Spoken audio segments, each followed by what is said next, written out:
Hello, welcome to Local Edition. I'm Leslie Leyton.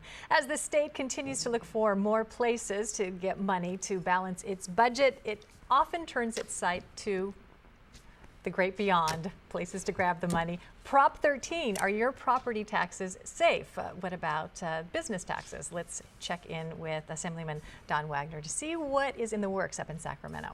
Now, I understand there's something on the table, not necessarily involving your residential property taxes, but maybe having to do with commercial property. There is an attack on Proposition 13 that's in the works up in Sacramento.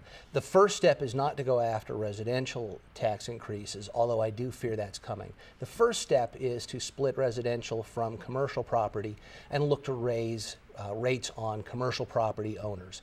That's businesses, that's landlords, that's any type of commercial property. They're looking to get into the commercial pocketbook. Now, some people who want to protect their Prop 13 status for their residential property don't all feel the same way about business properties because the way they change hands. What do you say about that? Well, I say that there are some tweaks that can be made to Proposition 13 because there have been some loopholes that folks have taken advantage of. And if that's what we were talking about in Sacramento, I think that there would be some bipartisan support to craft some legislation that really gets to the intent of the voters in Proposition 13. What does it look like actually on the table or coming down the pipe? What I am afraid is coming down the pipe is simply a blanket change, and all commercial property will be reassessed and revalued and taxed again, rather than just the abuses of Prop 13. It'll be all commercial property, and I'm also afraid that once that breach of Prop 13 is made, it won't be too long before the folks who are relentless in looking for taxes up in Sacramento turn to residential property and then come after residential. Now, if the changes happen for business properties, does it change the value for all properties right now, or as those properties are turned over? Well, what it'll do, unfortunately, I think, is drive up the cost of commercial properties, and number two, make it a whole lot less accessible for a business owner to actually own residential property, a whole lot tougher for a landlord to make money. And what ends up happening, the trickle-down effect is landlords get out of the business. Small companies can't own their buildings any longer and perhaps have to go out of business.